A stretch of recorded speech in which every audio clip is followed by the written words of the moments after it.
देवो महेश्वरः गुरुः साक्षात् परं ब्रह्म तस्मै श्री गुरवे नमः। वागर्थाविव सम्पृक्तौ वागर्थः प्रतिपत्तये जगतः पितरौ वन्दे पार्वती परमेश्वरौ। अस्तु आरम्भं कुर्मः।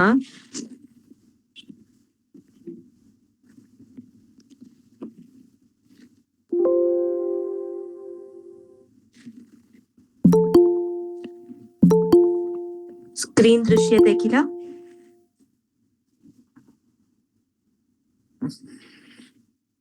नमस्कार महोदय।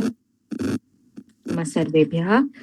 अस्तु, कर्मधारय समासस्य विषये वयं पूर्वस्यां कक्षायां दृष्टवन्तः। विशेषण पूर्वपद कर्मधारयः, समानाधिकरणः, तत्पुरुषः कर्मधारयः इति।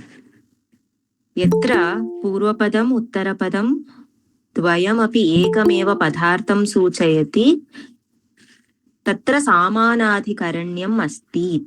समानाधिकरणः तत्पुरुषः। नौ रामः शूरः रामः विषये रामे शौर्यम् अस्ति। सो समानाधिकरणः तत्पुरुषः। कर्मधारये समानाधिकरण्यम् अस्ति इति तत्र भावार्थक तद्धितान्तः अस्ति। समानाधिकरणः समानाधिकरण्यम् इति या प्रत्ययः आगच्छति, अतः कर्मधारये समानाधिकरण्यम् अस्ति। समानाधिकरण्यम् इत्युक्ते किं? यत्र पूर्वपदम् अपि च उत्तरपदम् एकमेव पदार्थं सूचयति तत्र समानाधिकरण्यं वर्तते इति वदामः। अपि च यत्र पूर्वपदस्य अपि च उत्तरपदस्य विभक्ति समाना भवति तत्र समानाधिकरण्यम् अस्ति इति। विशेषण पूर्वपद कर्मधारयः अभवत्। पूर्वपदं किं? विशेषणम्, उत्तरपदं विशेष्यम्। उदाहरणार्थम् उन्नतः वृक्षः। वृक्षः इति विशेष्यमस्ति, तस्य विशेषणमस्ति उन्नत। वृक्षः पुल्लिङ्गः, अतः उन्नतः तस्य विशेषणमपि पुल्लिङ्गे भवति, अतः उन्नतवृक्षः। कर्मधारये समासे यदा स्त्रीलिङ्ग विशेषणानि भवन्ति तदा तेषां रूपं पुल्लिङ्गवत् परिवर्तितं भवति। उन्नता महिला, उन्नतमहिला। पुल्लिङ्गे उन्नतः इति पदं तस्य प्रातिपदिकम् अस्ति उन्नत, अतः समस्तपदे एव पुल्लिङ्गवत् रूपं भवति उन्नतमहिला। किन्तु विग्रहवाक्ये उन्नता महिला। किमर्थं? विग्रहवाक्यम् is the description of the समस्तपद. ओन्ली इन द समस्तपद पुंवद् भावः इस् सीन्। अग्रे द्वेधा विग्रहवाक्यं लेखितुं शक्नुमः। उन्नतः बालः, उन्नतः बालः, अन्यत्रीत्या उन्नतः च सः बालः च। तत्र विशेषणस्य अनन्तरं च योजयतु, विशेष्यस्य अनन्तरमपि च योजयतु, मध्ये तत् शब्दम् उपयोगं करोतु। लिङ्गं दृष्ट्वा तत् शब्दं वा सर्वनाम किमपि सर्वनाम शब्दं योजयित्वा लेखितुं शक्नुमः। इदानीं चतुरा बालिका इति स्त्रीलिङ्गे अस्ति, अतः चतुरा च सा बालिका च। उन्नतभवनम् इत्यत्र भवनम् इति नपुंसकलिङ्गे अस्ति, अतः उन्नतं च तत् भवनं च। अग्रे कर्मधारये समासे किं भवति? त्रिषु लिङ्गेषु अपि महत् शब्दस्य आत्वं भवति, महा इति भवति। यदा महत् शब्दः पूर्वपदं भवति तदा। महत् भारतं, महाभारतं। भारतम् इति नपुंसकलिङ्गम्, अतः महत् इत्यपि नपुंसकलिङ्गम्। महान् राजा, महाराजः। अत्र किं? पुल्लिङ्गे अपि महत् इत्येव प्रातिपदिकं, किन्तु प्रथमा विभक्त्यान्तं महान् राजा, महाराजः। महत् इत्यस्य स्थाने आत्वं भूत्वा महा इति भवति। पूर्वम् अधीतवन्तः राजा इति शब्दः यदा उत्तरपदे आगच्छति पुल्लिङ्गवत् रामशब्दवत् भवति, अकारान्त रामशब्दवत् भवति, अतः महाराजः। इदानीं महती देवी इत्यत्र आदौ क्षम्यतां स्त्रीलिङ्गप्रातिपदिकम् अस्ति, अतः पुल्लिङ्गवत् भवति, अतः महत् योगा देवी इति भवति। इदानीं यदा महत् शब्दः अस्ति आत्वं भवति, आत्वं भूत्वा महादेवी इति भवति। अग्रे सर्वेषु समासेषु यदा पतिन् शब्दः उत्तरपदरूपेण आगच्छति तदा पथ इति अकारान्त पुल्लिङ्गरूपवत् भवति। अत्र दीर्घः पन्थाः, दीर्घ इति तस्य प्रातिपदिकं, पथिन् इति प्रातिपदिकं, पतिन् स्थाने पथ, दीर्घ पथः इति भवति। शेषान् अभ्यासान् गृहे कुर्वन्तु। गणे उत्तराणि प्रेषयिष्यामि, सन्देहाः सन्ति चेत् पृच्छन्तु, निवारयिष्यामि। सर्वान् अभ्यासान् कक्षायां कर्तुं न शक्यते, किमर्थं समयस्य अभावः, अतः तादृशं कुर्मः। सन्देहाः सन्ति वा?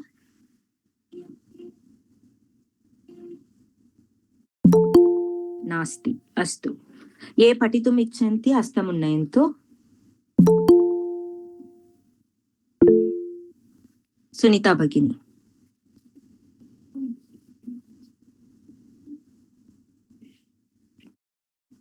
सुनीता भगिनी। आं भगिनी। पठतु भगिनी। विशेषण उत्तरपद कर्मधारयः। विशेषण उत्तरपद कर्मधारयः पूर्णं वदनीयं। विशेषण किं भाषायां कथं वदति तादृशं मा वदतु। अस्तु। विशेषण उत्तरपद कर्मधारयः। विशेषणोत्तरपद कर्मधारयः। पूर्वपदं प्रथमान्त विशेष्यम्, उत्तरपदं प्रथमान्तं विशेषणम्। यथा वैयाकरणः खसूचिः, वैयाकरण खसूचिः। I'll go ahead. आमां पठामि। वैयाकरण खसूचिः इत्युक्ते व्याकरणे किमपि पृच्छेत् चेत् सः खम् आकाशं सूचयति। पंडितः प्रशस्तः, पंडितप्रशस्तः। धन्यवादः भगिनी। अत्र विशेषण उत्तरपद कर्मधारयः अस्माकं पाठ्यक्रमे नास्ति, यत् दत्तम् अस्ति तदेव पठतु, शङ्काः मास्तु। अत्र किमर्थं पाठ्यक्रमे नास्ति। पूर्वपदं किं नाम दृष्ट्वा एव ज्ञायते, उत्तरपदं विशेषणं भवति। पूर्वपदं विशेष्यम्, उत्तरपदं विशेषणं। वैयाकरणः इति पूर्वपदं विशेष्यम् अस्ति, खसूचिः इति तस्य विशेषणं। खसूचिः इत्युक्ते आकाशं दर्शयति इति।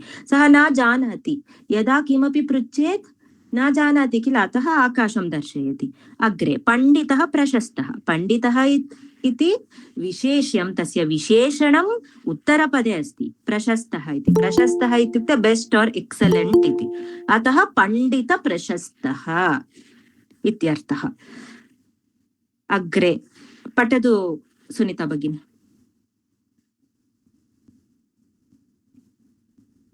सुनीता भगिनी अस्ति वा? आं भगिनी। पठतु। विशेषण उभयपद कर्मधारयः। विशेषणोभयपद कर्मधारयः। पूर्वपदं प्रथमान्तं विशेषणम्, उत्तरपदं प्रथमान्तं विशेषणम्। यथा कृतम् अकृतं, कृताकृतम् in bracket कार्यम्। उदितम् अनुदितम्, उदितानुदितं वचनम्। पीतम् अपीतं, पीतापीतं in brackets सलिलम. धन्यवादः. एषः समासः अपि पाठ्यक्रमे नास्ति, यत् दत्तमस्ति तदेव पठतु. परीक्षार्थं नास्ति. नाम दृष्ट्वा एव ज्ञायते. उभयपद. उभयपद इत्युक्ते द्वयं, पूर्वपदम् उत्तरपदं द्वयमपि विशेषणमेव. पूर्वपदमपि विशेषणम्, उत्तरपदमपि विशेषणं. कृतम् अकृतं, कृता कृतं. कन्नडभाषायां वदन्ति बेकाबिट्टि. कार्यं कृतम् अस्ति किन्तु आनन्देन वा न कृतम् अस्ति, सफलता नास्ति अत्र. तादृशं कृता कृतम्. उदितम् अनुदितम्, उदितानुदितं, नोयिङ्ग्लि और अनोयिङ्ग्लि. पीतम् अपीतं, पीता पीतम्. अस्तु, अग्रे रजनी भगिनी.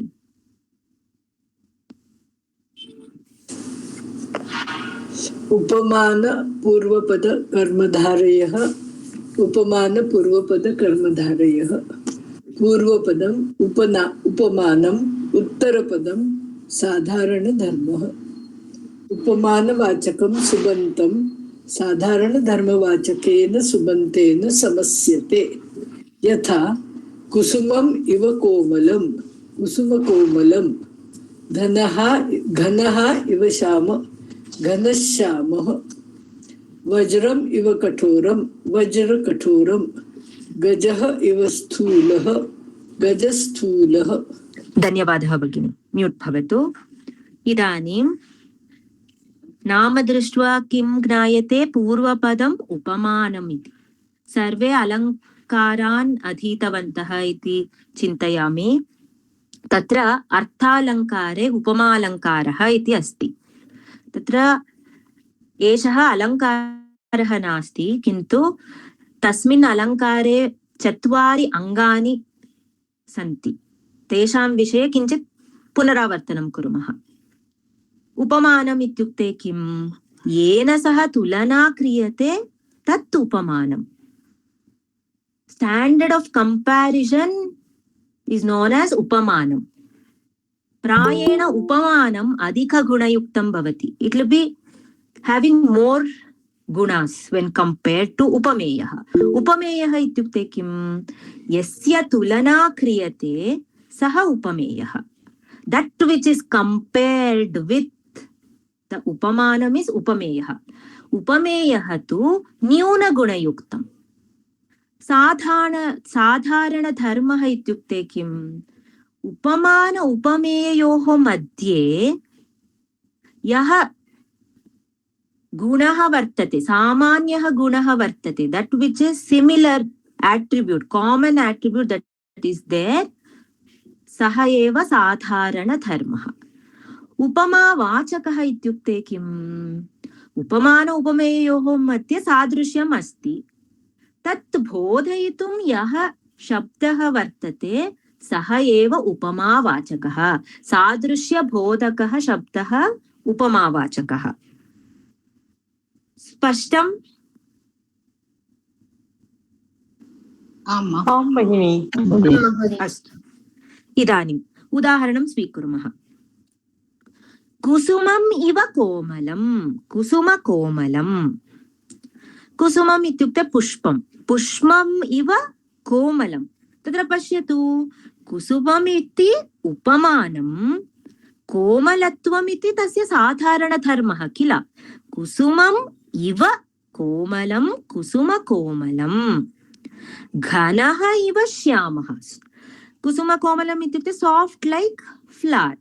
घनः इव श्यामः. घनः इत्युक्ते मेघः. मेघः इव श्यामः. श्यामः इत्युक्ते ब्लैक्. मेघः इव श्यामः, घनः इव श्यामः. ब्लैक् लैक् द क्लौड्, घनश्यामः. वज्रम् इव कठोरं, वज्रकठोरम्. Hard like diamond. वज्रम् इति उपमानं, साधारणधर्मः कठोरं. गजः इव स्थूलः. स्थूलः इत्युक्ते फैट्. गजः इव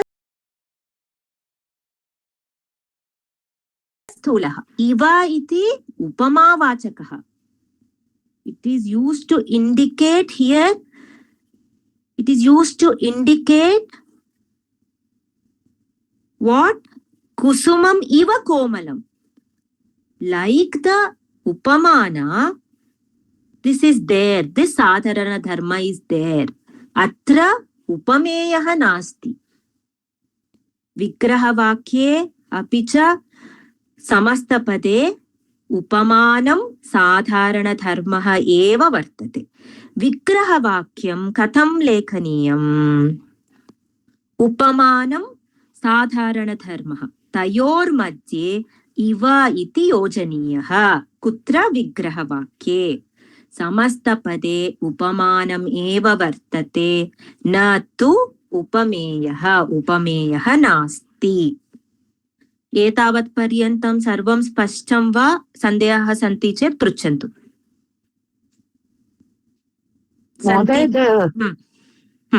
The difference in alankar and this luptopama. भगिनी, एषः अलङ्कारः नास्ति, समासः. समासस्य उपमान पूर्वपद कर्मधारयस्य नियमः अस्ति. पूर्वपदम् उपमानं भवनीयम्, उत्तरपदं साधारणधर्मः भवनीयं.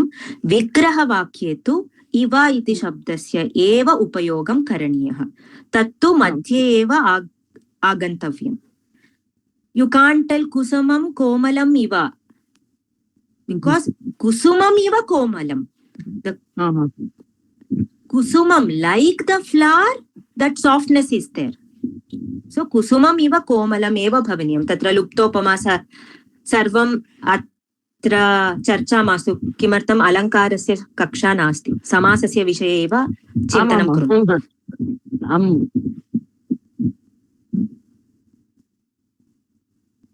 Bhagini, can you just explain this? Samastapade upamanam eva vartate natu upameyah. So, for example, in this gaja iva stulaha, now gaja is the upama. Upamanam. So, if the sentence, if the vigravakya is gaja iva stulaha, then it will become gaja stulaha. So, what is the importance of that comment? It says that upameyah nasti. Agre yada upamana उत्तरपद कर्मधारयः पठामः तदा ज्ञायते किमर्थम् एतत् वाक्यं दत्तम् अस्ति इति. इदानीं मनसि स्थापयतु, उपमान पूर्वपद कर्मधारये उपमानं साधारणधर्मः एव भवति, न तु उपमेयः. तत् मनसि स्थापयतु. अस्तु, धन्यवादः. तदेव अहं I've actually represented it in the form of a pictorially I've represented. You can go through it later on. Idanim vigraha vakyam likhata. Daksha Bhagini. Am Bhagini. Vigraha vakyam likhat. Yes, ma'am. Shailonnataha is the samastapadam. Only see that and write the vigraha vakyam.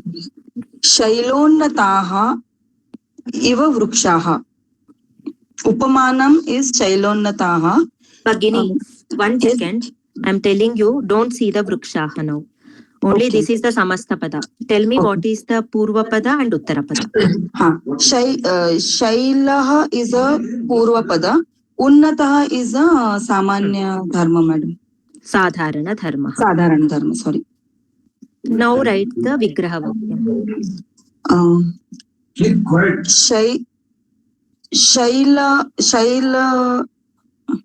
Shailaha iva unnataha. Unnataha is there. Shailaha iva unnataha. Yes, ma'am. Shailaha iva unnataha. This is the samastapada which acts as visheshanam to this visheshyam vrukshaha. So you don't have to look at the vrukshaha. Yes. Shailaha ityukte parvataha. Unnataha asti kila aneke parvataha bhavitum arhanti ataha shailaha iva unnataha. Dhanyavadaha Bhagini. Satyalakshmi Bhagini. हिमशीतलं हिमशीतलं हिमम् इव शीतलं हिमम् इव शीतलं धन्यवादः शेषान् अभ्यासान् गृहे कुर्वन्तु उत्तराणि गणे स्थापयिष्यामि तस्य चर्चा न भविष्यति सन्देहाः सन्ति चेत् पृच्छन्तु अग्रे रेखा भगिनी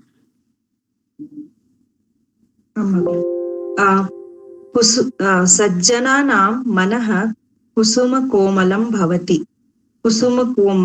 कोमलं कुसुमम् इव कोमलं कुसुमम् इव कोमलं कुसुमम् इव कोमलम् अस्तु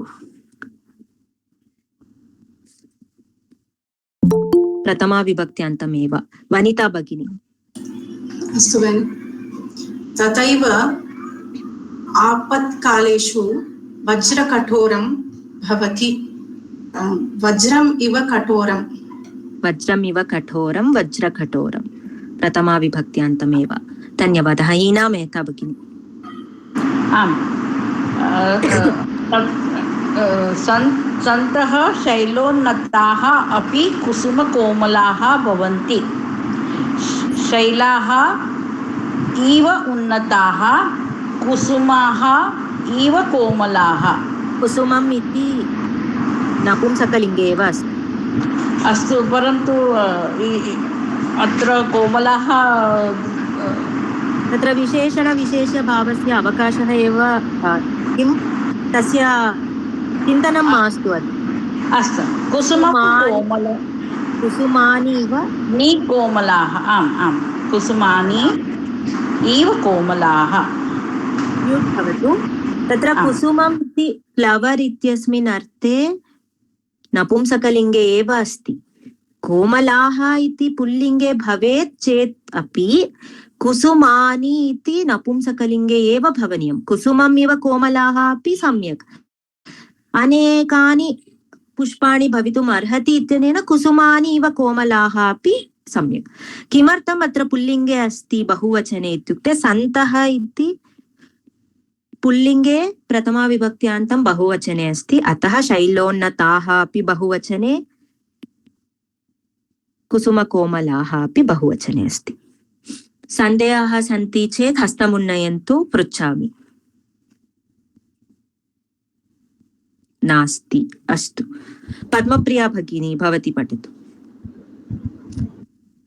उपमान उत्तरपद कर्मधारयः उपमानोत्तरपद कर्मधारयः पूर्वपदम् उपमेयः उत्तरपदम् उपमानम् उपमेयवाक्यम् उपमेयवाचकं सुबन्तम् उपमानवाचकेन सुबन्तेन समस्यते यथा मुखं पद्मम् इव मुखपद्मम् करः किसलयम् इव करकिसलयम् नरः सिंहः इव नरसिंहः पुरुषः व्याघ्रः इव पुरुषव्याघ्रः राजा इन्द्रः इव राजेन्द्रः राजन् नकारस्य लोपः गुणसन्धिः किमर्थं नकारस्य लोपः अभवत् भगिनी राजन् शब्दस्य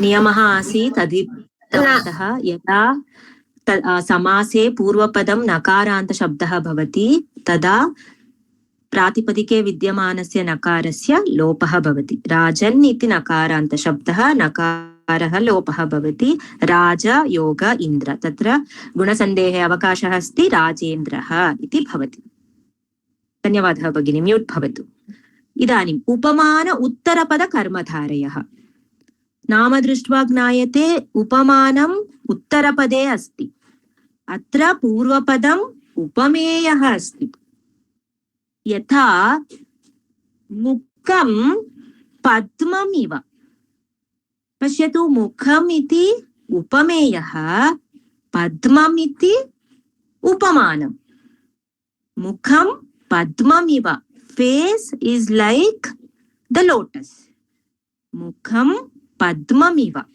Mukha padmam. Karaha kisalayam iva. Kara kisalayam. Karaha ityukte hastaha, hand. Kisalayam, tender shoot or sprout.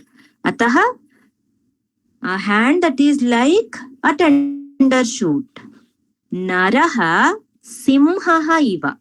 Narasimhaha. A human that is like the lion. Purushaha vyaghraha iva. Purusha vyaghraha. Raja indraha iva. Rajendraha. Atra asmin samase kim bhavati upamavachakaha ante drishyate.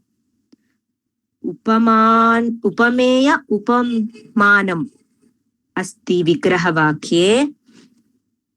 Upameya upamanam. Upamanasya anantaram iva shabdah asti. Ataha vigrahavakyam katham lekhaniyam. Upameyaha upamanam iva. Atra sadharana dharmaha nasti. Some Mahodaya asked me, why was upameyaha samastapade upamanam eva vartate na tu upameyaha iti. Tasya parishkaram abhavatva na va? सम्यक् न अभवत् भगिनी, एकवारं वदतु। Tatra pashyatu Mahodaya. Say I give kusuma komalam. I give it to you as kusuma komalam and I want you to write the vigraha vakyam. Seeing the vigraha vakyam, you know, because iva is in the middle, you know it is upamana purvapada karmadharaya. I want you to know upamana purvapada karmadharaya iti nama drishtva, only one thing is known. Purvapada is known, but the uttarapada is not known. So I don't want you to confuse that in upamana purvapada karmadharaya you have only upamanam and sadharana dharma. And in upamana uttarapada karmadharaya you have upameya and upamanam, not the sadharana dharma. You have to analyze that. In upamana purvapada karmadharaya you have purvapada as upamanam and the uttarapada as to be sadharana dharma, and it cannot be upameya. Now in upamana uttarapada karmadharaya it's known uttarapada is upamanam and purvapadam has to be upameya and not the sadharana dharma. Avagatam va Mahodaya? So this mukha padmam or narasimha, so I can also write the vigraha vakyam as simha iva naraha. What's wrong in that? Simha iva Naraha. Simha naraha va? Simha iva naraha. But Panini tells you have to stick on to like this. Naraha simha iva. Simha naraha iva iti lekitum na shaknumaha. Bhavan uktavan simha iva naraha. But Panini says, that's why I mentioned. Panini says upamana uttarapada karmadharaya upameya always should be the purvapadam and upamanam should be the uttarapadam. So iva has to come in the end. Spashtam va? The rule is like that. But when you write as a sentence, Mahodaya, it's right. But you can write the vigraha vakya as whatever you told. Vyagraha iva purushaha. But when you write the vigraha vakya like that, you'll get confused. Which should come first? If you write vyagraha iva purushaha, then you will write vyagra purushaha as the samasta padam. That's wrong. Then it becomes upamana purvapada karmadharaya. In upamana purvapada karmadharaya, you're not supposed to have upameyaha at all. You're writing purushaha. So it has to be like this only. That's why I gave a syntax for the vigraha vakya. Upameyaha upamanam iva. This is the syntax for upamana uttarapada karmadharaya. It should be like this only. Here you will not have the sadharana dharma in the samasta pada. Dhanyavad. धन्यवादः। Bhagini, Kshamita, what is the meaning of Upamanam and Upameyam? अहम् उक्तवती अलङ्कार कक्षायामपि उक्तम् आसीत्। अहम् उपमान पूर्वपद कर्मधारयस्य आरम्भात् पूर्वम् अहम् उक्तवती। उपमानम् इत्युक्ते स्टाण्डर्ड् आफ् कम्पारिशन्, उपमेयः the thing that is compared to the उपमानम्। अस्तु, धन्यवादः। धन्यवादः। इतोपि सन्देहः अस्ति वा? अग्रे सरामः वा? Excuse me, ma'am. वदतु भगिनी। Madam, here you said sadharana dharma nasti. नास्ति। But Vyagra is not a sadharana dharma. It is compared with the It is the Upamana. This is the Upamana. This is Upamana उत्तरपद कर्मधारय किल? साधारणधर्म नास्ति एव। पश्यतु अत्र पुरुषव्याघ्रः इत्यत्र साधारणधर्मः अस्ति वा? When you get confused between Upamana Uttarapada and Upamana Purvapada, you can easily identify where there is Upamana and Upameya, that is Upamana Uttarapada Karmadharaya. Where you have Upameya, Upamanam and Sadharana Dharma, that is Upamana Purvapada. You don't have Sadharana Dharma here. Okay. Yes, ma'am. Thank you, ma'am. इतोपि किमपि प्रष्टव्यं वा? नो चेत् अग्रे सरामः। अस्तु, अभ्यासं कुर्मः। उपमेय उपमानं तत्र दत्तम् अस्ति, समस्तपदं लेखनीयम्। श्रीभार्गवी भगिनी। स्त्री रत्नम्, स्त्री रत्नम् इव। इदानीं समस्तपदं वदतु।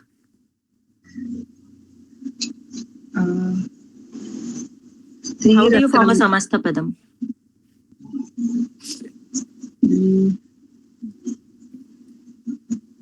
स्त्री रत्नम् इव, रत्नम् इव is the vigraha vakyam. I want the समस्तपदं। समस्तपदं स्त्री रत्नम्। अस्तु, अग्रे अपि करोतु। पुरुषः सिंहः, पुरुषः सिंहः इव, पुरुषसिंहः, पुरुषसिंहः। धन्यवादः। भुवनेश्वरी रत्नं भगिनी। हाँ भगिनि। चरणं कमलं, चरणं कमलम् इव, चरणकमलं। चरणकमलम्, उत्तमम्। अग्रे अपि करोतु। वदनम् अरविन्दं, वदनम् अरविन्दम् इव, वदनारविन्दम्। वदनारविन्दं, कः सन्धिः अत्र? सवर्णदीर्घसन्धिः। उत्तमम्। शेषान् अभ्यासान् गृहे कुर्वन्तु। अग्रे श्रीलेखा भगिनी, विग्रहवाक्यं लिखत। श्रीमान् श्रीरामः सज्जनेषु सौम्यः रणेषु च पुरुषसिंहः आसीत्। पुरुषसिंहः, पुरुषः इव सिंहः, नाम सिंहः इव पुरुषः, पुरुषः इव सिंहः। How do you write the vigraha vakyam Bhagini? See the syntax please. पुरुषः, पुरुषः सिंहः इव। See, keep in mind it should be upameyah upamanam iva. So what is the upameyah here? Purushah kila? Purushah. Yes ma'am. Iva should come in the end. Purushah simhah iva. Next. Purushah simhah iva. Next one you only try. Yes ma'am. Bhagavan Shri Krishna Shaishave चरण पल्लवाभ्याम अरण्येषु समचरत्। चरण पल्लव समस्तपदं कस्यां विभक्त्याम् अस्ति? द्वितीय विभक्ति ma'am. No, you हैव द्वितीय विभक्ति वा? Sorry, द्विवचन, द्विवचन कस्यां विभक्तिमस्ति? विभक्ति तत्र किम् अभवत्? भगवान् श्रीकृष्णः शैशवे पल्लवाभ्याम् अरण्येषु समचरत्. चरण इत्युक्ते पाद. Yes, ma'am. So he used his legs to walk with his legs. So instrumental case. It is तृतीया विभक्तिः. तृतीया मैम. इदानीं तृतीया विभक्ति. चरणपल्लवाभ्यां शरणौ पल्लवौ इव. चरणौ पल्लवौ इव. This is the vigraha vakya for charana pallavau. Yes, ma'am. You have charana. उत्तमम्. धन्यवादः. धन्यवादः. अग्रे सरामः. रेखा भगिनी पठति वा? शेषान् अभ्यासान् गृहे कुर्वन्तु. अवधारणा पूर्वपदं कर्मधारयः. अवधारणा पूर्वपद कर्मधारयः. पूर्वपदम् अवधारणारूपं विशेषणम्. उत्तरपदं विशेष्यम्. अवधारणरूपं विशेषणं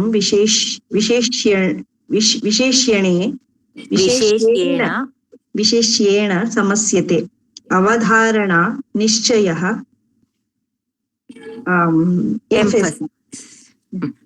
यथा विद्या एव धनं विद्याधनं. दुःखम् एव अग्निः दुःखाग्निः. तपः एव धनं तपोधनं. गुरुः एव देवः गुरुदेवः.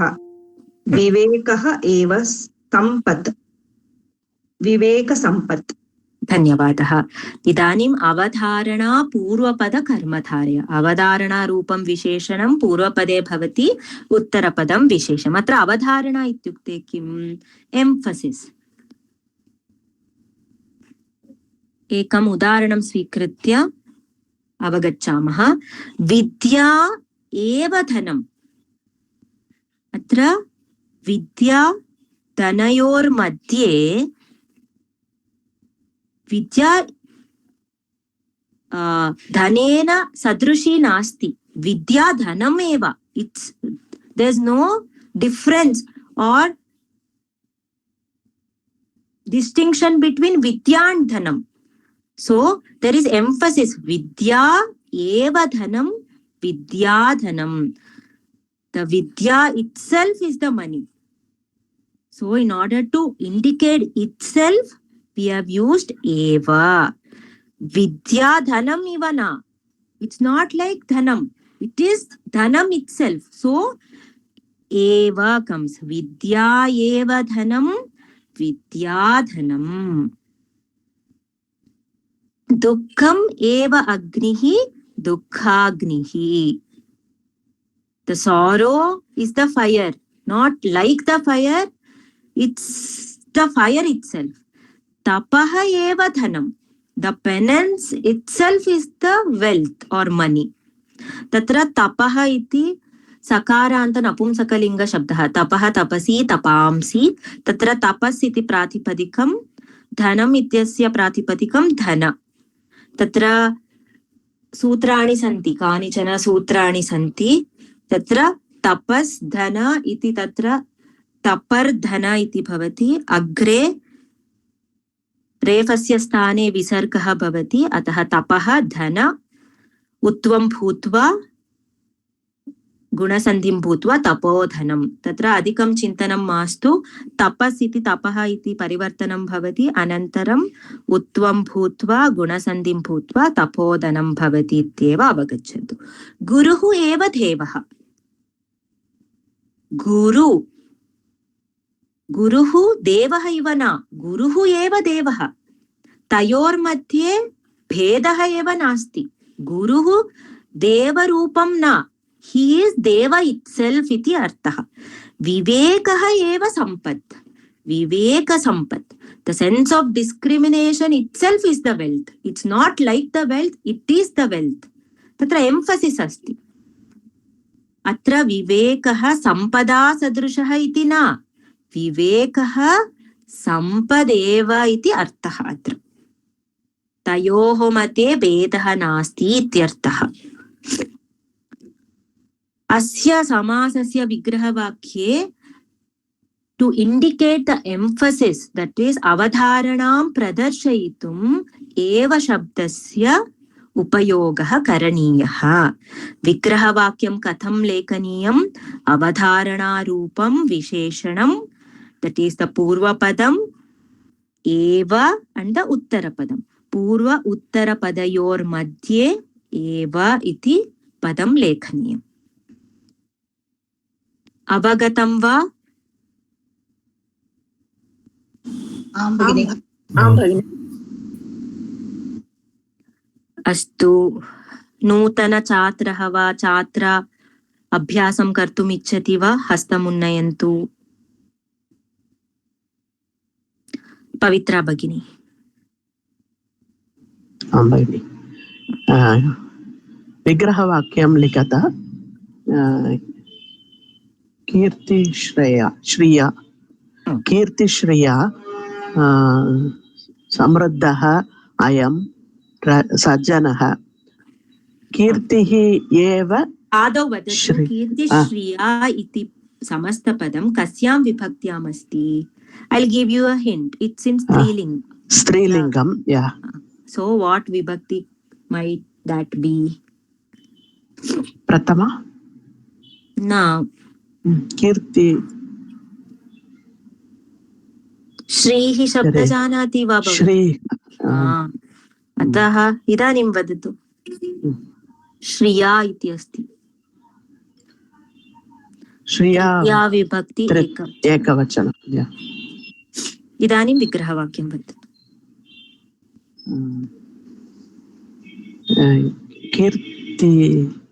कीर्ते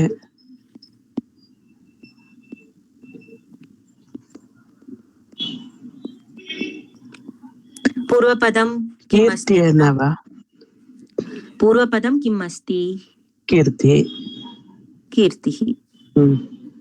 कथं लेखनीयं विग्रहवाक्यम् अस्मिन् समासे? पूर्वपदम् उत्तरपदम् एव. It's like this. You have to write the vigrahavakyam. Now tell the uttarapadam. कीर्ति श्रिया एव। कीर्तिः श्रिया एव। कीर्तिः तृतीया विभक्ति। तृतीया विभक्ति अस्ति चेत् कथं लेखनीयं?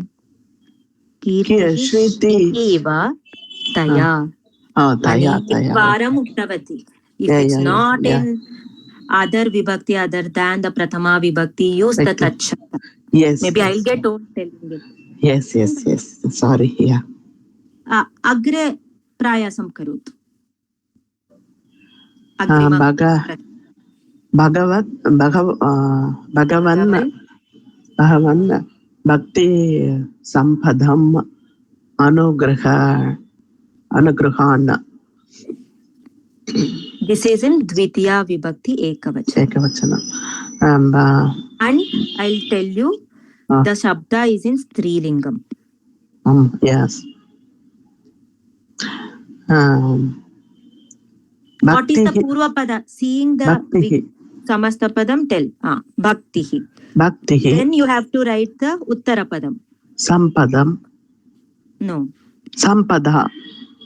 Sampat or sampat. Sampada. Okay. Now how do you indicate the dvitiya vibhakti? Eva. Sorry. Eva.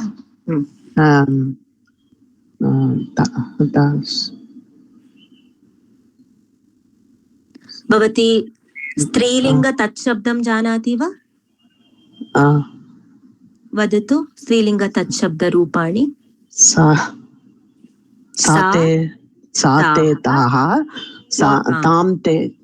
Now we want what? Dvitiya vibhakti ekavachanam. What is dvitiya vibhakti ekavachanam? Tam. So write tam. Yeah. Because it is in strilinga, you have to use tat shabda. Yeah. सम्पत् धन्यवादः इति दकारान्तः स्त्रीलिङ्गशब्दः तस्य प्रथम एकवचनं सम्पत् अथवा सम्पत्. Excuse me, ma'am. That eva should come in between or in the end, ma'am? End. कीर्तिः एव कीर्तिः एव एव श्रीः तया नो मैम. या उत्तरपदं पूर्वपदं द्वयोर्मध्ये भवति. अग्रे का भगिनी उक्तवती सा एव करोतु. का भगिनी उक्तवती इदानीं? Myself, ma'am. Srilekha. You only do it. वाग्बाणैः वाक्बाणैः. This is in Tritiya Vibhakti, ma'am. तृतीया एकवचनं बहुवचनं. अस्तु. बहुवचनं. वाग् एव बाणः तैः. वाक् एव. In which vachana is it? This is in bahuvachana, ma'am. So, right, banaha. Because it depends on the uttarapadas vachana, right? Samasta padasya vachana. You can tell vacha or vachaha. वाचः एव बाणः तैः. किमर्थं तैः? अत्र बाणः इति पुल्लिङ्गे अस्ति, अतः पुल्लिङ्ग तच्छब्दस्य तृतीया बहुवचनम्. अग्रे अपि करोतु भगिनी. Eva and eva, it seems that can be used. So, for example, kirti eva, kirti. तत्र emphasis नास्ति, तत्र सादृश्यम् अस्ति. There's here when you tell eva, you're not telling it is similar. You are telling this is this only. Vidya eva dhanam. Vidya itself is the dhana. You are not telling Vidya is like dhanam. When you use eva, it means like. Understood, but how do we differentiate where to use eva and where to use eva? Tatra bagini aham katham gnatavati yada aham patitavati ityukte. See, we usually tell our siblings or youngsters that the ultimate wealth is your education. So think in that aspect and try solving more examples, and then you'll get to know. Now, tapaha eva dhanam. The penance itself is the wealth. Dukkham agnihi iva can be right, but dukkham eva agnihi, dukkha-agnihi. It can be used as upameyaha, as you tell. I understand. I had the same difficulty when I was preparing for my Kovida. But as and when you solve more samasta padas, and out of everything, if the prasanga is not there, it's very difficult to judge whether it is we should give emphasis or how about it. Comparison. Okay. Yeah. Okay. Now, because from the sentence itself, sometimes it is vague as to whether it should be eva or eva. Both seem like they fit. So, as you said, I think practice is what is going to help. Now see, when you have vivekaha and sampat, it's understood. Generally we tell whatever buddhi or the sense of discrimination, that is the ultimate wealth. So it cannot be like Guruhu Devaha iva okay, but generally Shishta Prayogaha. We tell Shishta Prayogaha. Shishta Prayogaha ityukte अस्माकं पूर्वजाः कथम् उपयोगं कृतवन्तः दृष्ट्वा वयं कुर्मः. ऋषयः कथम् उपयोगं कृतवन्तः इति दृष्ट्वा एव भवति. अस्तु भगिनि, धन्यवादः. Now, vivekah eva sampat ityatra, you're not telling viveka is like sampat, you're telling viveka itself is the wealth. The sense of discrimination itself is the wealth. Kinchit abhyasam avashyakam atra. Anekani udaharanani पश्यन्तु, तदा इतोपि सम्यक् भवति। अग्रे सरामः वा? इतोपि किमपि प्रष्टव्यं वा? बाणः किमर्थम् आगच्छति? बाणः किमर्थं न? बाणैः, अच्छा बाणैः इस् बहुवचनं, तदर्थं बाणः। हरि ओम भाई। पृच्छतु महोदय। Usually we tell in sloka na Gururdevah. So is it something तत्र different from? समस्तपदं नास्ति. Okay. Guruhu Brahma, Guruhu Vishnuhu. But when you sandhi can be done. Gurur Brahma, Gurur Vishnuhu, tadrusham. किन्तु तत्र समस्तपदं नास्ति। धन्यवादः। भगिनी, पृच्छतु। जनक राजा राज ऋषि मन्यते। तो राज ऋषि राजा एव ऋषि समान रीत्या उपयोजन कर्तुं शक्यते। किं भगिनी? जनक राजा राजर्षि इति मन्यते। सो राजर्षि राजा एव ऋषिः। तदेव भगिनी शिष्टप्रयोगः द्रष्टव्यः भवति। यदा प्रसङ्गं दृष्ट्वा राजा नो अभेदः अस्ति। राजा ऋषिः इव। Usually we do राजा ऋषिः इव। अस्तु। सो उपमान उत्तरपदम् आगच्छति। अस्तु, धन्यवादः भगिनी। धन्यवादः। शेषान् अभ्यासान् गृहे कुर्वन्तु, उत्तराणि गणे प्रेषयिष्यामः। अग्रे कृष्णन् महोदय। अस्मि। पठतु महोदय। संभावना पूर्वपद कर्मधारयः।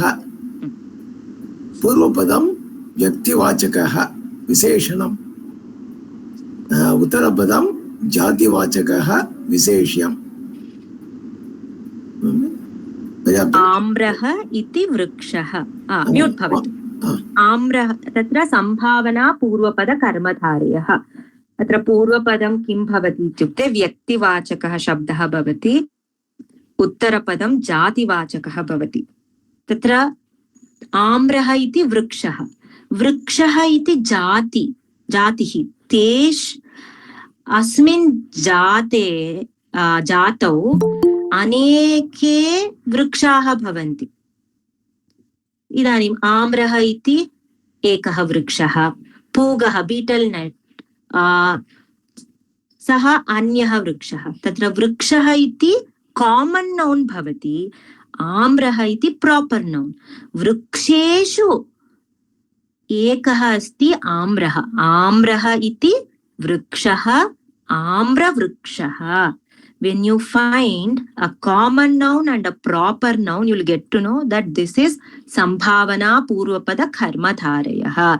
Purvapadam sarvada vyaktivachakah bhavaniyam, uttarapadam jativachakah, tayor madhye ita iti shabdasya prayogam vigrahavaक्ये करणीयम्। महोदय अग्रे भवान् एव पठतु। अयोध्या कृष्ण। अयोध्या इति नगरी, अयोध्या नगरी। कैलासः इति अद्रिः, कैलाशाद्रिः। कः सन्धिः अभवत् अत्र? सवर्णदीर्घसन्धि। अस्तु। दशरथः इति राजा, दशरथ राजः, राजा राजः। गंगा इति नदी, गंगा नदी। उत्तमं, धन्यवादः। इदानीम् अयोध्या इति नगरी। बहव्यः, कृपया सन्देहाः सन्ति चेत् यदा अवकाशं ददामि तदा पृच्छतु। अयोध्या इति नगरी, बहव्यः नगर्यः सन्ति, तासु एका नगरी अयोध्या। अयोध्या इति नगरी, अयोध्या नगरी। कैलासः इति अद्रिः, अद्रिः इत्युक्ते पर्वतः। अनेके पर्वताः सन्ति. So that is the common noun. Mountain, telling mountain is common, and being more specific is Kailasah. That is proper noun.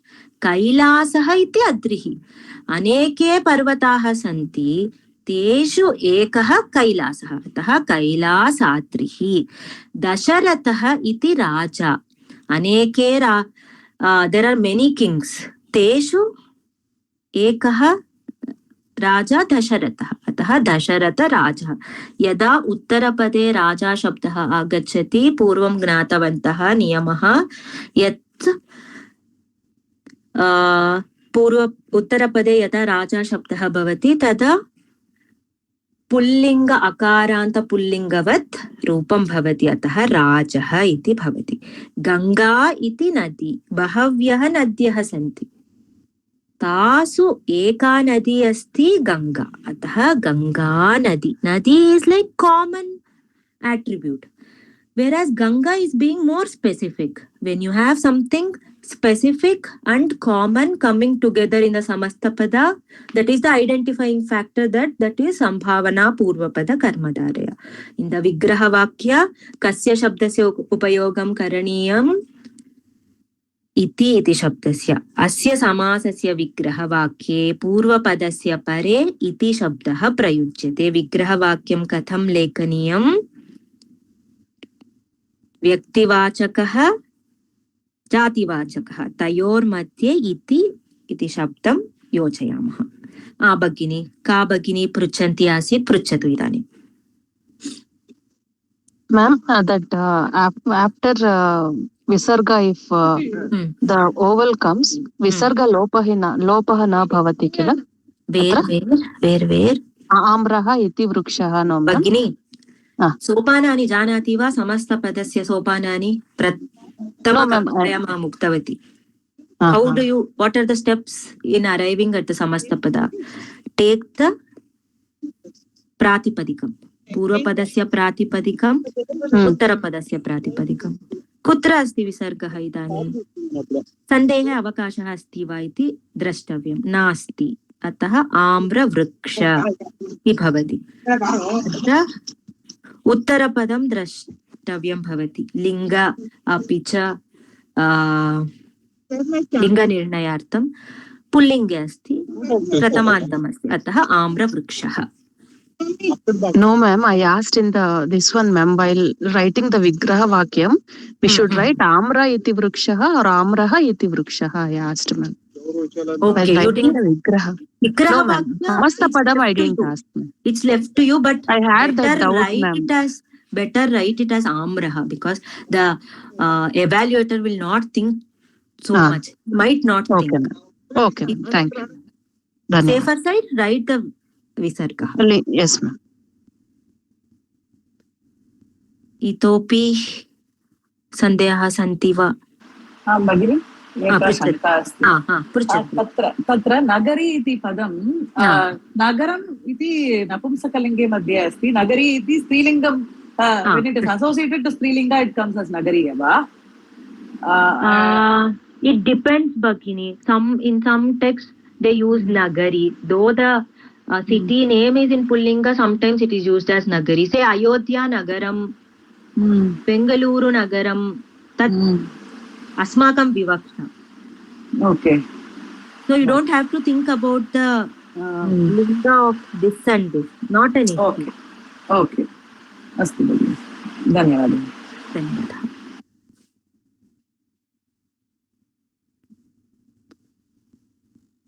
इतोपि किमपि अस्ति वा? ये अभ्यासान् कर्तुम् इच्छन्ति हस्तम् उन्नयन्तु. नूतन छात्रः वा छात्रा?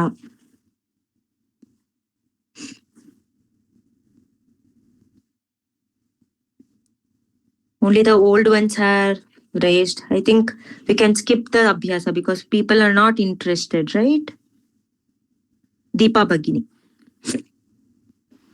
अस्तु भगिनि. हिमालयः इति पर्वतः, हिमालयपर्वतः. अग्रे करोमि वा? करोतु. आम्रम् इति फलम्, आम्रफलम्. आम्रफलम्. धन्यवादः. श्रीभार्गवी भगिनी. Madam, excuse me, ma'am. Just one question, ma'am. Ma'am, Himalaya iti parvata, can it become like Him parvata? Him parvatah va. Katham? Him also means snow only, no, ma'am? Mama, what have I given? I have given it as Himalaya. Okay, it's a proper noun. Okay, understood, ma'am. Sorry, ma'am. Sorry to interrupt. चिन्ता नास्ति. तत्र यदा विग्रहवाक् क्षम्यतां सोपानानि यदा कुर्मः वयं प्रातिपदिकं स्वीकृत्य हिमालय योगपर्वत तत्र सन्देहे अवकाशः नास्ति हिमालयपर्वतः. श्रीभार्गवी भगिनी रजः इति गुणः रजगुणः न रजस् शब्दः सकारान्तशब्दः अतः तस्य प्रातिपदिकं भवति रजस्. तत्र चिन्ता मास्तु रजः इति परिवर्तनं भवति. तत्र ससजुषोरुः इति एकं सूत्रम् आगच्छति. तदनन्तरं करवसानयोर्विसर्जनीयः इति आगच्छति. अतः विसर्गः भवति. तस्य चिन्तनं मास्तु. इदानीं यदा सकारः भवति आदौ रेफः आगच्छति अनन्तरं रेफस्य स्थाने विसर्गः आगच्छति. एतत् सर्वं नास्ति. अतः यदा सकारान्तशब्दः भवति रजः रजस् अनन्तरं रजः गुण इति स्वीकरोतु. उत्वं भूत्वा रजो गुण इति भवति. ओकारं गुणसन्धिं भूत्वा रजो गुणः इति भवति. अग्रे करोतु भगिनि. पूगः इति वृक्षः पूगः पूगः इति वृक्षः पूगवृक्षः पूगवृक्षः बिकास् पूग इस् अ टैप् आफ् वृक्ष. अस्तु धन्यवादः. विनीता भगिनी. विग्रहवाक्यं लिखत् पुरा अयोध्या नगर्यां लिखता.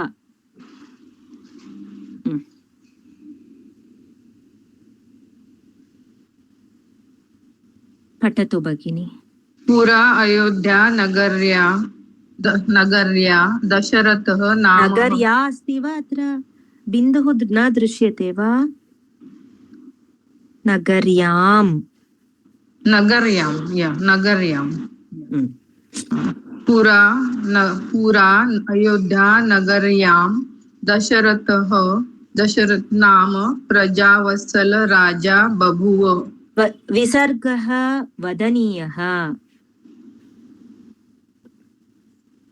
प्रजावत्सलः राजा बभूव. बभूव इस् इन् लिट् लकार परोक्षभूतकल. इट् मीन्स् वास् देर्. इदानीं वदतु अयोध्या नगर्याम् इति कस्यां विभक्त्याम् अस्ति? अयोध्या नगर्या ईकारान्त स्त्रीलिंग शब्द. I have given you the clue. सप्तमी विभक्त्यान्तं. I can't teach vibhaktis now. वदतु. अयोध्या नगर्याः अयोध्या इति नगरी. अयोध्या इति नगरी. This is for pratama ekavachanam. How do you indicate saptami? You should use the tat shabda. स्त्रीलिंग tat shabda रूपाणि जानाति वा न वा? जानामि. किं भवति? स्त्रीलिंग तत् शब्दे सप्तमी विभक्ति एकवचनं किम्? नगरी सप्तमी. नगरी. I'm not asking the saptami of nagari. When the vigraha vakya is not in pratama vibhakti and it is in other vibhaktis, to indicate the other vibhakti, you have to use the tat shabda of the corresponding lingam. Here it is three lingam. Do you know what is tat shabda, Bhagini?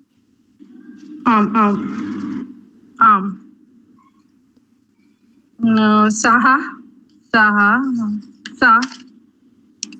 या सा ते ताः. What is the saptami vibhakti? तस्यां. तस्यां. धन्यवादः. सुनीता भगिनी. आं भगिनि. वसन्तमासे आम्रवृक्षाः विशेषेण पल्लविताः भवन्ति. आम्रवृक्षाः. आम्र इति वृक्षाः. आम्राः इति वृक्षाः. उत्तमम्. धन्यवादः. मनोरमा भगिनी. आं भगिनि. अग्रे सायंकाले कैलासाद्रेः शिखरः काञ्चनमयः इव विभाति. विभक्त्याम् अस्ति षष्टि. कैलासः इव अद्रिः तस्य. इव वा इति वा?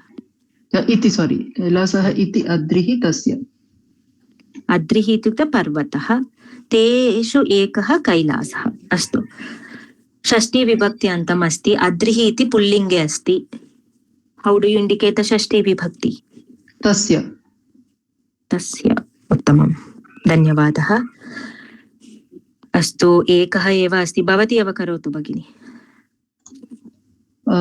चन्द्रगुप्तराजः आचार्य चाणक्येन नन्दान् हत्वा साम्राज्ये प्रतिष्ठापितः चन्द्रगुप्तराजः.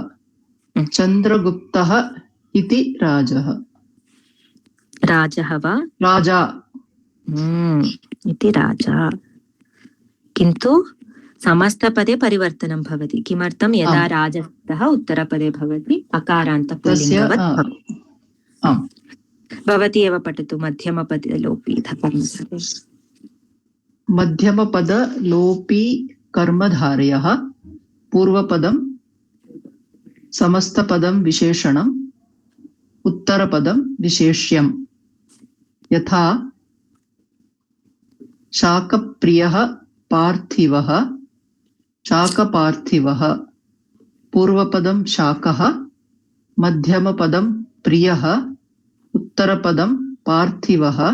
धन्यवादः भगिनी, धन्यवादः. तत्र मध्यमपदलोपी कर्मधारय. तत्र पूर्वपदं विशेषणं भवति, किन्तु तद् विशेषणं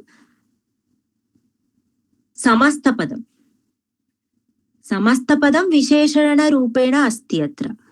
द विशेषण itself is a compound word. उत्तरपदं विशेष्यं. तत्र शाकप्रियः पार्थिवः. शाकप्रियः itself is a samastapada which acts as the purvapadam. Parthivah uttarapadam.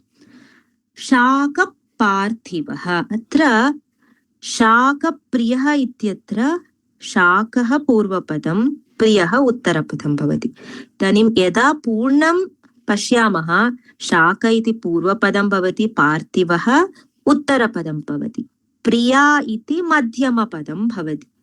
तत्र समासस्य नाम का? मध्यमपदलोपी. समस्तपदे मध्यमपदं न दृश्यते. This is not seen in the samastapadam. शाकपार्थिवः. इदानीं शाकपार्थिवः इत्युक्ते पार्थिवः इत्युक्ते किङ्ग्. अतः शाकपार्थिवः इत्युक्ते वेजिटेबल् लैकिङ्ग् किङ्ग्. किन्तु समस्तपदं शाकपार्थिवः इति अस्ति. What does that mean? Vegetable king. That doesn't make sense. अतः विग्रहवाक्ये मध्यमपदं योजनीयम्. अध्याहारः करणीयः. तत्तु शिष्टप्रयोगं दृष्ट्वा अपि च अर्थम् अनुसृत्य मध्यमपदस्य उपयोगं करणीयं. कुत्र? विग्रहवाक्ये. समस्तपदे तु मध्यमपदं न दृश्यते इत्यनेन एव समासस्य नाम अस्ति मध्यमपदलोपी. छाया प्रधानः तरुः, छायातरुः. छाया means shade, taruhu means tree, shadow tree. It doesn't make sense. Ataha pradhanaha iti madhyamapadam vigrahavakye yojaniyam. Chaya pradhanaha taruhu. Shade, prominent tree. It gives more of the shade ityartha. Tree gives more shade. द्विगुणितं शतं, द्विशतम्. अत्र 200. द्विगुणितं शतं. तत्र द्विशतं 200 इति अस्ति. गुणितम् इत्युक्ते 2 times. 2 times. गुणितं means times. शतं 100. अतः 200 इति द्विशतम्. अग्रे द्व्यधिकाविंशतिः, द्वाविंशतिः. अत्र द्वाविंशतिः इति पश्यामः. किन्तु अत्र विग्रहवाक्ये किम् अस्ति? 22. 20 + 2 किल. अतः द्वि अधिका मीन्स् 2 more. सन्धिं भूत्वा द्व्यधिका. किमर्थम् अत्र स्त्रीलिङ्गे विंशतिः इति स्त्रीलिङ्गे अस्ति. अतः द्व्यधिका विंशतिः, द्वाविंशतिः. और इट कैन बी द्विविंशतिः. प्रायेण लोके द्वाविंशतिः इत्येव उपयोगमस्ति. रूपं तु द्विविंशतिः अपि अस्ति, किन्तु द्वाविंशतिः इति अधिकतया उपयोगं कुर्मः इत्यनेन द्वाविंशतिः इति मया दत्तम्. अग्रे विग्रहवाक्यं कथं लेखनीयम्? अहं पूर्वमेव उक्तवती. अर्थम् अनुसृत्य एव पूर्वपद उत्तरपदयोर्मध्ये एकं पदम् अध्याहरणं करणीयम्. छायातरुः, छायातरुः. तयोर्मध्ये सम्बन्धकल्पनार्थं, to indicate a relation between पूर्वपद and उत्तरपद and to enhance the meaning, तत्र प्रधानः इति शब्दः उपयुक्तः अस्ति. अत्र छाया प्रधानः तरुः, छायातरुः. हा, सन्देहः भवन्ति एव, हस्तम् उन्नयन्तु. अहम् एकं पृच्छामि. Pradhana can also be considered as primary, isn't it? If you are taking it that way, okay. I took it as prominent. Prominent. I just wanted to be sure that here we are trying to say that Chaya Pradhanaha, Chaya giving Taruhu. Chaya. Yeah. Predominant. मन्ये द्वाविंशतिः तत्र द्वे इति स्त्रीलिङ्ग भवति किल. द्वे द्वा कथं भवति? Tell me, how do you arrive at the समस्तपदं? कथं समस्तपदं प्राप्नुमः? सोपानानि, प्रथमसोपानं किं? भवती एव वदति. भवत्याः प्रश्नस्य उत्तरं भवती एव वदनीयं. भवती वदतु, समस्तपदं कथं करणीयं? सोपानं, डू यू नो द सोपानानि? प्रातिपदिकं स्वीकरणीयं किल. यदा भवती प्रातिपदिकं किं पश्यतु, अन्वेषयतु. द्वि इति भवति. द्वि. So always when you see the samastapada, don't get into the conclusion. First think about the pratipadikas of Purvapada and Uttarapada. Then you will not go wrong. अतः सोपानानि मया दत्तानि किल. अस्तु अस्तु.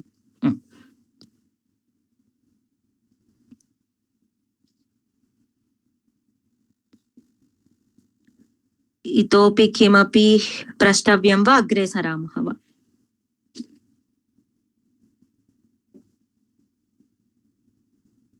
I had a doubt when doing Kovida. Why not 1 or 2 cannot be Dvishatam? You can write it as Dvyadhikam Shatam. Right?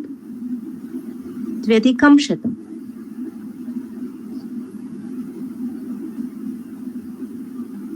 When it is addition, then it is 1 or 2.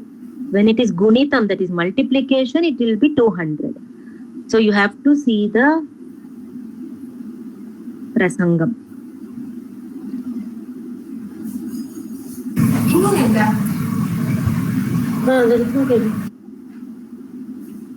Agre saramah va? Ma'am, I have that. Pruchatu mahodaya. Amra vrikshaha. Can we write Amraha iti vrikshaha te? No. When it is yada samastapadam pratama vibhaktyantam asti tada tachabdasya upayogam na karaniyam.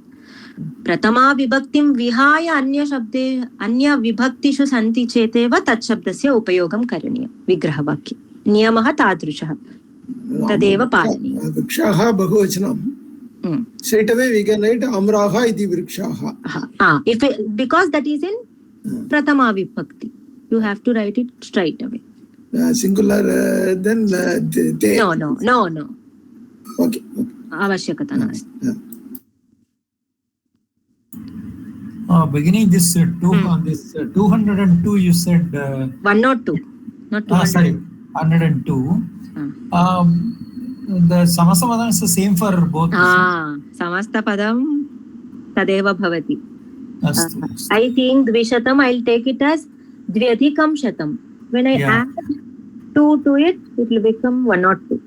And say my friend wants 200 and say write the vigraha vakyam as vigunitam shatam, dvishatam. Dvayamapi samyak. Astu. Dhanyavad.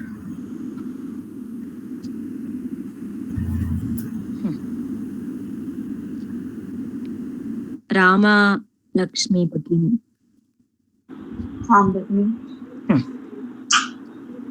Vigraha vakyam.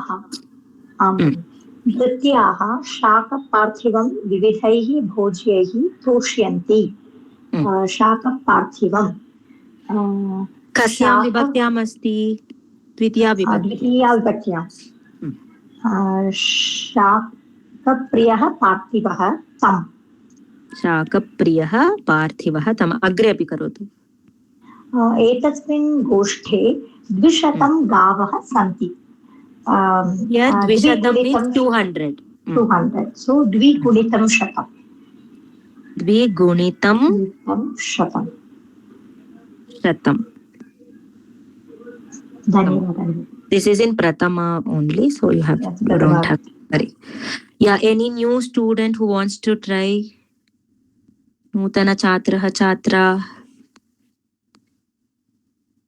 नास्ति वा कोऽपि?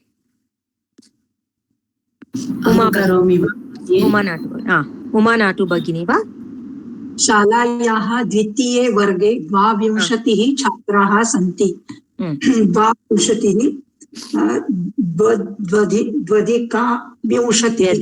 द्व्यधिकाविंशतिः.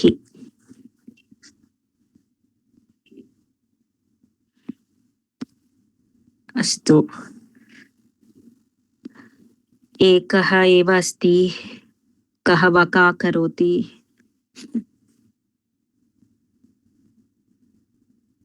रक्षिता मेघा भगिनी वा? आं भगिनी. करोतु. एकस्मिन् संवत्सरे 12 मासः भवति. एकस्मिन् संवत्सरे 2+10 मासः भवति. द्व्यधिकाः दश द्व्यधिकाः दश मासः भवति। तत्र एकं विषयं ज्ञातव्यं. From 3 to 19 it is always nitya bahuvachanam. That's why I've used adhikaha, because 10 comes in between 3 and 19, so it is bahuvachana. Vimshati is ekavachana. That's why adhika iti ekavachane asti. Spashtam va? Yes, Bhagini. Astu. The last type of Karmadharaya, Mayura Vyamsakadayaha. एषः समासः अपि पाठ्यक्रमे नास्ति. वयं समासस्य प्रभेदाः अधीतवन्तः. तत्पुरुषः, कर्मधारयः, द्वन्द्वः, अव्ययीभावः, बहुव्रीहिः. तेषां कृते नियमाः सन्ति. यदा एकं समस्तपदं तान् सर्वान् नियमान् न पाल्यते, तान् अतिरिच्य भवति, तदा पाणिनिमहर्षिः किं कृतवान्, एकं गणम् इव कृतवान्, तत्र तान् सर्वान् एकत्र स्थापितवान्. तत् एव मयूरव्यंसकादयः. सः समासः एव मयूरव्यंसकादयः. I've just given 2 examples. Let's not get into how it comes because it's not there in our syllabus. Just know it. That's all. Anyah deshah deshantaram.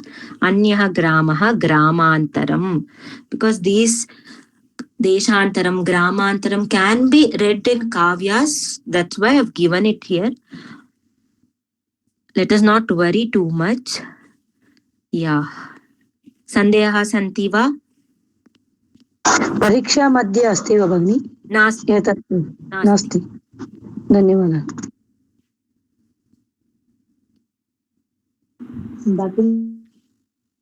पृच्छतु. The samasa, tapusha samasa madhye PDF you sent right now.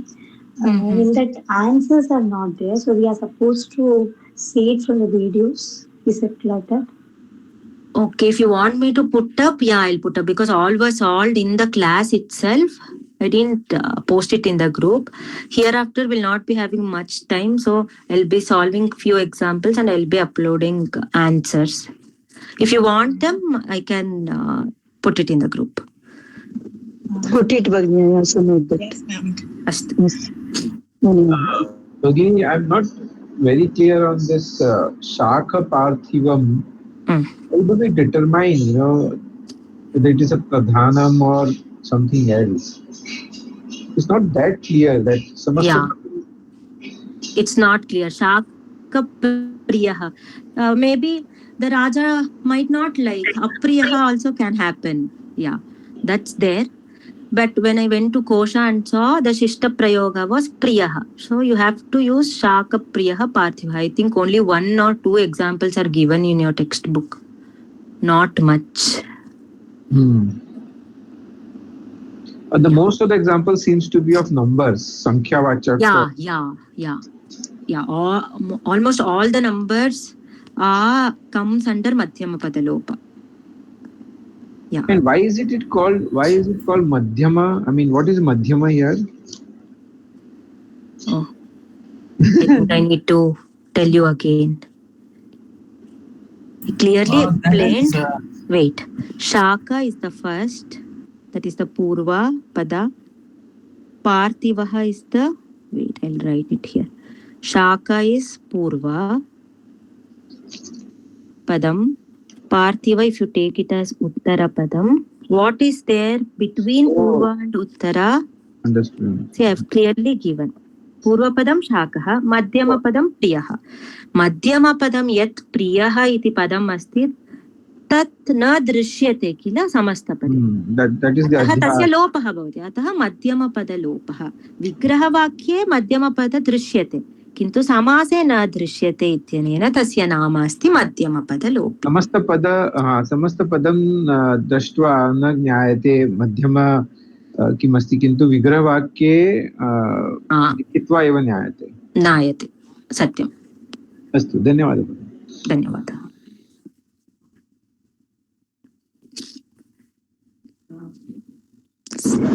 In exam, anything they can do, Bhagini. Samastapadam or else Vigrahavakyam. समस्तपदं लिखता, विग्रहवाक्यं दत्वा समस्तपदं लिखता इति भवति, अथवा समस्तपदं दत्वा विग्रहवाक्यं लेखनीयं. See, Samasa cannot come overnight. It cannot be understood overnight. अधिकं उद्यमं करणीयं. You have to put in more efforts, search for more examples. किन्तु यदा वयं पाठ्यपुस्तकं उद्घाटयामः किमपि नास्ति अत्र. Whatever I have given, even not that much is given. Yes. Yes, ma'am. We have to refer more. Extra. Yeah. And be more clearer with the examples that are given in the textbook. Yeah, only one he has given, ma'am. Yeah. Only one. Yes. I think Chaya Pradhanaha is there, I think. Yeah, it is. I'm not seeing the text. Yes, ma'am. Yeah, number is also there. Yeah. But in this book only they are giving, no? Pariksha Madhya. Only in that books, whatever is there, that only they are giving. Bhagini, I am not the one who sets the paper. It is his choice, right? We can't tell. Bhagini, in that example of Raja, in the Vigraha Vakyam also you don't use Rajan, the Pratipadikam? Bhagini, mama krite vadatu idanim dasharata rajaha iti samastapadam. Yes, yeah. किमर्थं तत्र नियमः अस्ति उत्तरपदे यदा राजा भवति तदा अकारान्तपुल्लिङ्गवत् भवनीयं. What is the vigrahavakkya? What do you mean by vigrahavakkya? You are splitting it up into the Pratipadikam. No, I'm asking you, what is vigrahavakkya? What is the definition? What does vigrahavakkya mean to you? It explains the Samastapadam. It explains the Samastapada, right? When you are explaining, you have to write the pada as it is. So you don't put, no, because from the Pratipadikam we arrive at the Samastapadam, no? Yeah, who said no? That is Vigrahavakyam, and Sopanani are like Dasharatha iti Purvapadasya Pratipadikam, Rajan iti Purvapadasya Uttarapadasya. That's what I was wondering, whether you write this Rajan in the Vigrahavakyam. You have, that's what I'm telling Bhagini, you're explaining something and you have to use the Shabda as Raja only. In Vyakarane Raja iti Shabda eva asti, Rajaha iti Shabda nasti, Samskrite. Oh, Raja, Rajano, Rajanaha. So, okay, you have to use, you are describing it. So you have to use the language there. Okay, yeah. Now, Rajan understood. I got confused. Rajan is getting converted into Raja because of the niyama. This happens only in the Samastapada, and only in the Samastapada it is Dasharatha Raja. Okay, yeah. Don't ask sorry, Bhagini. No, I got confused. No, you have at least given it a thought. Yeah, that's good. Okay, thank you. Astu. Shanti mantram vadami samapayamah tadanantaram prashnaha santi chet pruchantu. Adya Sekar Mahodaya nasti vaktum Shanti mantram vaktum. Astu. Sarve